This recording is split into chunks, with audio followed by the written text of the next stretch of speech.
Hey traders, welcome back to our channel. I'm Kenya with BK Trading Academy. And in today's video, I thought it'd be awesome to talk to you guys about how to know when to switch your bias, because how many times have you been in the market and you see that price is moving upward, maybe it's hit a resistance, and then it breaks that resistance and the price just keeps going and you keep shorting and you think that the price is going to come down. I know that so many traders have been in that situation or in the opposite direction of the market, right? So how do you know when to switch your bias? When do you need to stop shorting or stop going long and do the opposite? I'm going to show you a good example right now on GBP/JPY, and we're going to delve right in. So if you are new here, be sure to subscribe, smash that notification bell so that you are notified every time we upload these helpful videos. And if you're a returning subscriber, you're going to love this, and I know you'll find it helpful. Let's hop right in. Yeah, I know I got problems, and I don't know where to go. I don't want to put the blame on you.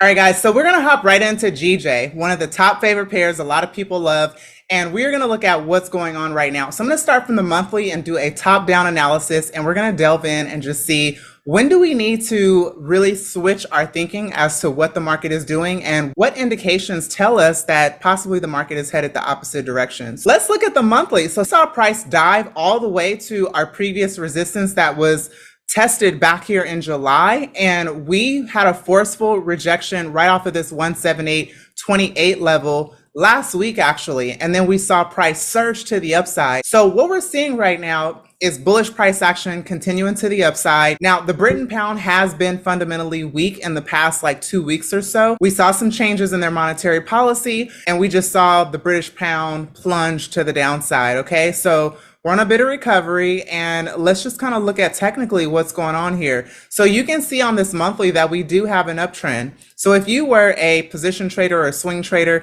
you would have been looking for a great opportunity off of the monthly to continue in this uptrend. But notice that we have a bullish flag here on the monthly. And as we drill down to the lower time frames, you're also going to see this pattern a little bit more clearly on the weekly. And I'm going to show you the difference on the daily. So notice on this monthly, we've been quite bullish for some time. You can see how the price action has just been rising and rising and rising. And we've gotten these nice little recoveries or pullbacks. And then we had this huge surge to the upside that started in January of this year. So for 1, 2, 3, 4, 5, 6, 7, 8 consecutive months, we were climbing to the upside without much pullback. And you can see that the market finally reached a high and then started to sell off. So once it started to sell off, we started seeing the formation of a bullish flag pattern. This is a technical pattern where what happens is that typically see a rally in the market. And what I mean by a rally in the market is when you see the price massively pushing to the upside or to the downside in the market, okay? So we can see that we had this consistent rally to the upside, and then there was a cooling off period is what I like to call it. And we saw the market start to pull back. So this is where the retracement period started. And during this retracement is where the flagpole has formed. As you can see, this is why we call it a bullish flag, because it looks like the image of a flag. So you can see that this massive move to the upside is our flagpole, and then that recovery is the actual flag. Okay, so that's why we call it a bullish flag. And what happens here is that as the flagpole forms on an almost vertical spike, sellers get blindsided by buyers, and that the price pulls back, and then we see a likely continuation to the upside. So what we are looking at here is pretty much your bullish flag pattern. And one of the signs that price was going to continue back to the upside is that you saw this massive rejective candle here from last week. So now that we know that, we can continue to drill down and see what's going on the lower time frame. Okay. Now you can see on the weekly, we have our support, and we also have a level of resistance, but look how price is breaking out of the actual flag pattern. Okay. So on the weekly, we also could have been bullish, meaning that we were looking for an opportunity to buy.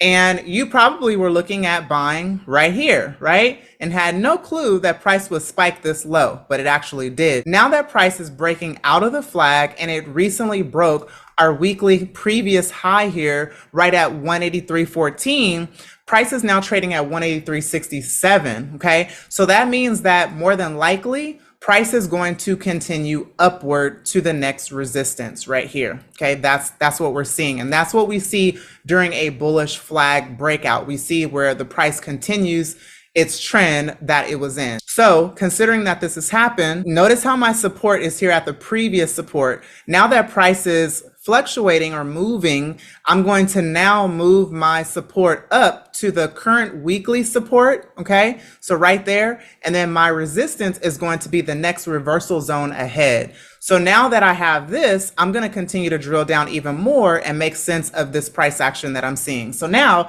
let's go down to the daily time frame.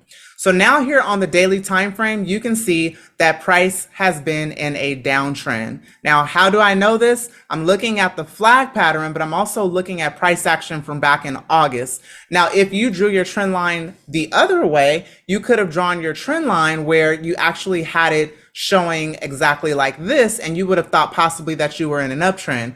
But we're not in an uptrend, and the reason being is because we see that the current price action from the last few months has been making lower highs and also lower lows. So that's how we know that we are in an actual downtrend. You simply just follow the market structure, and now we can see that we are in a downtrend. So notice that price has broken outside of my bullish flag. This is when I need to change my bias according to the type of trader that I am. So it's going to depend on your trading style. So if I am a short-term swing trader, an intraday trader, or a scalper, I now can see that the daily trend is transitioning back to the upside. We are no longer in a downtrend because now this high right at 183 has been taken out. Okay, so now what can we expect to happen? Well, when we see a breakout anytime, one thing we want to always see, which it doesn't always happen, is a pullback or a retracement. And we typically want to see price pull back to the structure level that was broken. So if that's the case, we could possibly get a pullback to about 182.68, and then we could see price continue to the upside. Now, of course, the only thing that will change this is fundamentals. And there's a lot of fundamentals going on right now. So we need to monitor this from day to day. But however, what is likely to happen is that GJ is going to continue to the upside. So now we need to switch our bias from one of a bearish bias to now a long bias, because we are no longer seeing the market create lower highs and lower lows. Now, if you are a swing trader long term, maybe you trade for weeks at a time off of a chart, this would have been the time frame most likely that you would have traded on, and you would have been trading the uptrend off of the weekly time frame. So this would have been your trend. You would have been looking for maybe some type of entry, I would say somewhere down here, to be honest, or at least right here at about this 179.63 area. But you can see price spiked a little bit lower than that, retesting this previous wick from back in July of 2023. So here, okay? So if you bought GJ from down at this level, then you did quite well on this setup. But my main reason for doing this video is to show you in real time, when do you need to switch your bias? What are you looking for? What are the signs? And honestly, we actually saw these signs coming before it even happened. And that's why the higher time frames are so valuable, like the weekly and the monthly, because you can see here that you have a bullish flag pattern. Now, one of the things that could be quite tricky is that you can see on this weekly, your highs were continuing to get lower, which happens in a flag pattern. But also too, we are trading from a very strong supply zone. So look here, this is where price last tested this area. So back in December of 2015, guys. Now know this. I'm excited about this, actually. So the yen has discussed making some changes in their monetary policy. And when that comes, the Japanese yen is going to gain strength, and we're going to see a lot of these pairs against the yen. They're going to fall. Okay. Now that might happen toward the end of the year, maybe going into next year, but it's going to come. These highs are definitely where you want to keep your eyes on. And it's definitely going to be areas where we're going to likely see some selling pressure come in. But in the meantime,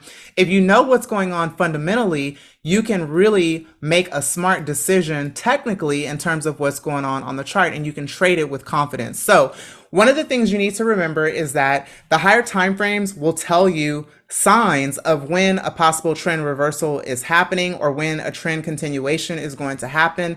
Most times you can look on the higher time frames like the weekly and the monthly. You can look for flag patterns like this. You can look for patterns like this, such as the flag pattern. You can look for an inverted head and shoulder, for a head and shoulder, or double tops and double bottoms, whatever your favorite technical patterns are. There's tons of patterns out there that you can look at and pay attention to. But there's a few things that could happen right now. And although we do have a bullish flag pattern, there's also a possibility we might see something like this where we have a left shoulder, okay, followed by the head, and then followed by a potential developing right shoulder, and then we see the price fall and continue to the downside. Now, that may come when yen starts to make some changes in their policy. We don't know. We'll see.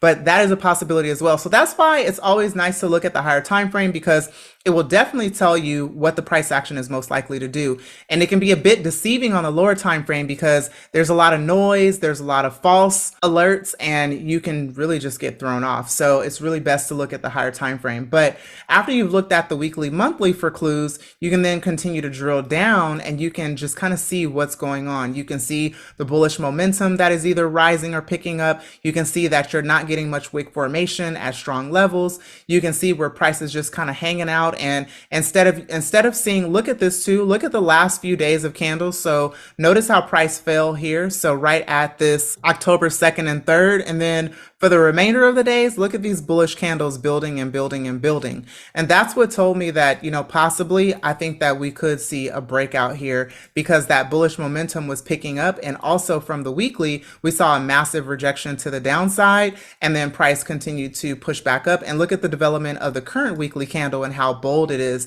So anytime you see these bold, massive, big volume candles, that's indication that buyers are strong in the market right now. We don't see, for example, where we're getting to a resistance and we're seeing wick formation. We're not seeing that. That candle is very strong. So in the meantime, what's going to likely happen is that price will probably pull back and it might not pull back. We just might see price even grow to about I would say 183.98. So you can see right here, this was a previous area of resistance, and this could be where the market will head to give us a possible pullback before it either continues back to the downside, or we could see it do something like this where it may give us a slight pullback and then run up to retest our 186.69 high, and then we could see a fall from there. So that is a possibility. So right now, what I would recommend is to look for, if you are shorting, you're going to be shorting against the daily trend, the weekly trend, and also now the monthly bullish trend. So it's very risky. So since the trend has changed, it's going to be best